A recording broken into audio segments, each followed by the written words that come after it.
आज मैं आपके सामने श्रीमद् भगवद गीता के दूसरे अध्याय का महात्म्य लेकर उपस्थित हूँ। मैं अनामिका आप सभी का हार्दिक अभिनंदन और स्वागत करती हूँ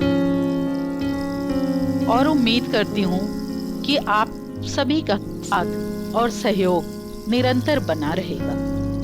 तो शुरू करती हूँ श्रीमद् भागवत गीता के दूसरे अध्याय का महात्म्य। श्री भगवान कहते हैं, लक्ष्मी प्रथम अध्याय के महात्म्य का उत्तम उपाख्यान मैंने तुम्हें सुना दिया। अब अन्य अध्यायों के महात्म्य श्रवण करो। दक्षिण दिशा में वेद वेदता ब्राह्मणों के पुरंदरपुर नामक नगर में श्रीमान देव शर्मा नामक एक विद्वान ब्राह्मण रहते थे। वे अतिथियों के पूजक, स्वाध्यायशील, वेद शास्त्रों के विशेषज्ञ, यज्ञों का अनुष्ठान करने वाले और तपस्वियों के सदा ही प्रिय थे। उन्होंने उत्तम द्रव्यों के द्वारा अग्नि में हवन करके दीर्घ काल तक देवताओं को तृप्त किया, किंतु उन धर्मात्मा ब्राह्मण को कभी सदा रहने वाली शांति नहीं मिली। वे परम कल्याण में तत्व का ज्ञान प्राप्त करने की इच्छा से प्रतिदिन प्रचुर सामग्रियों के द्वारा संत संकल्प वाले तपस्वियों की सेवा करने लगे। इस प्रकार शुभ आचरण करते हुए उन्हें बहुत समय बीत गया। तदनंतर एक दिन पृथ्वी पर उनके समक्ष एक त्यागी महात्मा प्रकट हुए। वे पूर्ण अनुभवी, अकांड साक्षरित, नासिका के अग्र भाग पर दृष्टि रखने वाले तथा शांत चित्त थे। निरंतर परमात्मा के चिंतन में संलग्न हो वे सदा आनंद विभोर रहते थे। देव शर्मा ने उन नित्य संतुष्ट तपस्वी को शुद्ध भाव से प्रणाम किया और पूछा, महात्मन, मुझे शांतिमयी स्थिति कैसे प्राप्त होगी? तब उन आत्मज्ञानी संत ने देव शर्मा को सौपुर ग्राम के निवासी मित्रवान का, जो बकरियों का चरवाहा था, परिचय दिया और कहा, वही तुम्हें उपदेश देगा। यह सुनकर देव शर्मा ने महात्मा के चरणों की वंदना की और समृद्धिशाली सौपुर ग्राम में पहुंचकर उसके उत्तर भाग में एक विशाल वन देखा। उसी वन के नदी के किनारे एक शिला पर मित्रवान बैठा था। उसके नेत्र आनंदातिरेक से निश्चल हो रहे थे। वह अपलक दृष्टि से देख रहा था। वह स्थान आपस का स्वाभाविक बैर छोड़कर एकत्रित हुए परस्पर विरोधी जंतुओं से घिरा था। वहाँ उद्यान में मंद मंद वायु चल रही थी। मृगों के झुंड शांत भाव से बैठे थे और मित्रवान दया से भरी हुई आनंदमयी मनोहारिणी दृष्टि से पृथ्वी पर मानो अमृत छिड़क रहे थे। इस रूप में उसे देखकर देव शर्मा का मन प्रसन्न हो गया। वे उत्सुक होकर बड़ी विनय के साथ मित्रवान के पास गए। मित्रवान ने भी अपने मस्तक को किंचित नवाकर देव शर्मा का सत्कार किया। तदनंतर विद्वान देव शर्मा अनन्य चित्त से मित्रवान के समीप गए और जब उसके ध्यान का समय समाप्त हो गया, उस समय उन्होंने अपने मन की बात पूछी, महाभाग, मैं आत्मा का ज्ञान प्राप्त करना चाहता हूँ। मेरे इस मनोरथ की पूर्ति के लिए मुझे किसी ऐसे उपाय का उपदेश दीजिए जिसके द्वारा सिद्धि प्राप्त हो सके। देव शर्मा की बात सुनकर मित्रवान ने एक क्षण तक कुछ विचार किया। उसके बाद इस प्रकार कहा, विद्वान, एक समय की बात है, मैं वन के भीतर बकरियों की रक्षा कर रहा था।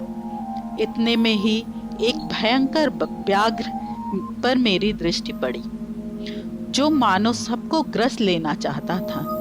मैं मृत्यु से डरता था, इसलिए व्याघ्र को आते देख बकरियों के झुंड को आगे करके वहां से भाग चला। किंतु एक बकरी तुरंत ही सारा भय छोड़कर नदी के किनारे उस बाघ के पास बेरोक टोक चली गई। फिर तो व्याघ्र भी द्वेष छोड़कर चुपचाप खड़ा हो गया।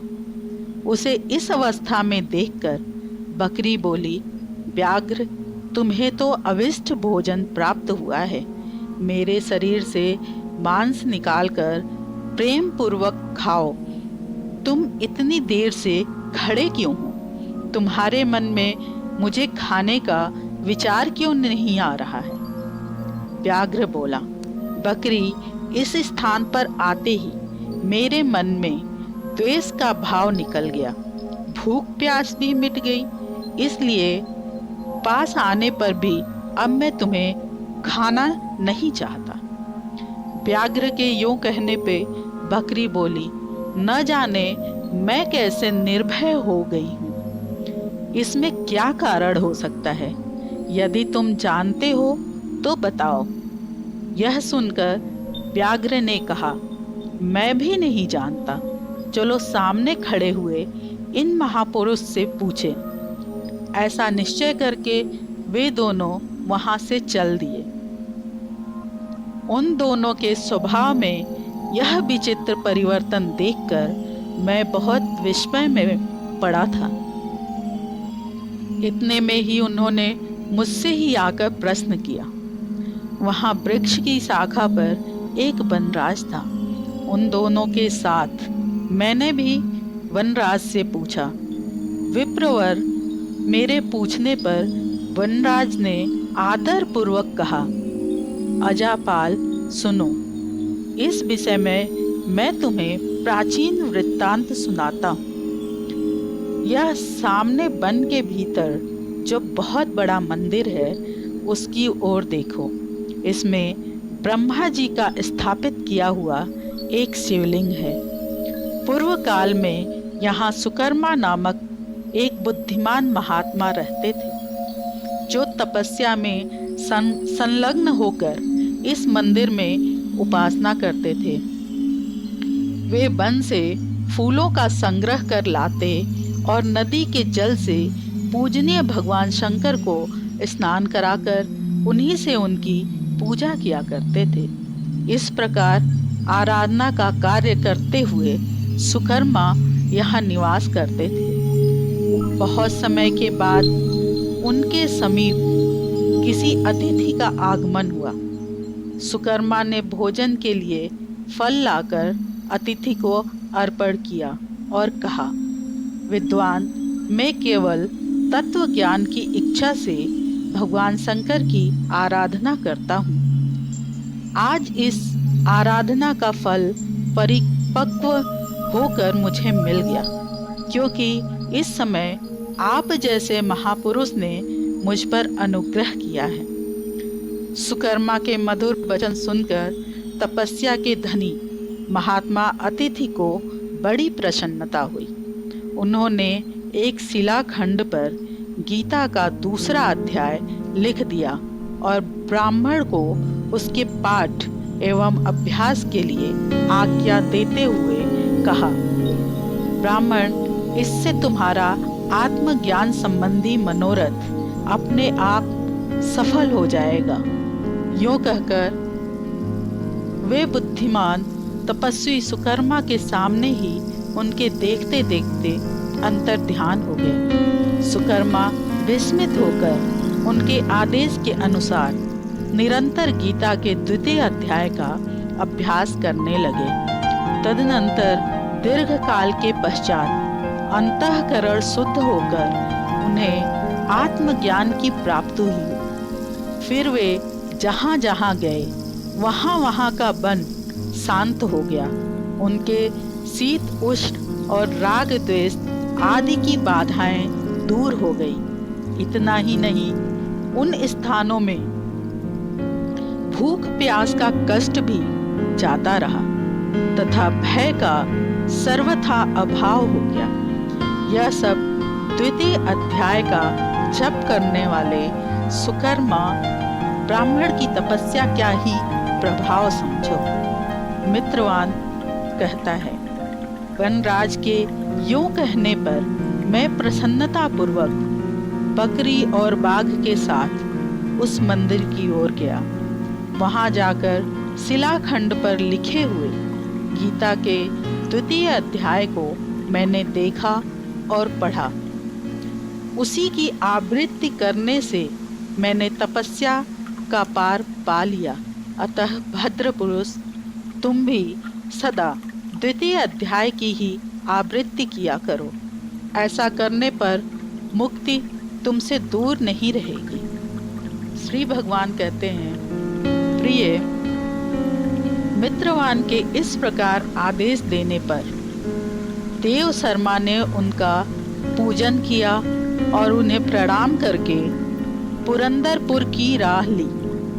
वहां किसी देवालय में पूर्वोक्त आत्मज्ञानी महात्मा को पाकर उन्होंने यह सारा वृत्तांत निवेदन किया और सबसे पहले उन्हीं से द्वितीय अध्याय को पढ़ा। उनसे उपदेश पाकर शुद्ध अंतःकरण वाले देव शर्मा प्रतिदिन बड़ी श्रद्धा के साथ द्वितीय अध्याय का पाठ करने लगे। तब से उन्होंने अनबद्ध प्रशंसा के योग्य परम पद को प्राप्त किया।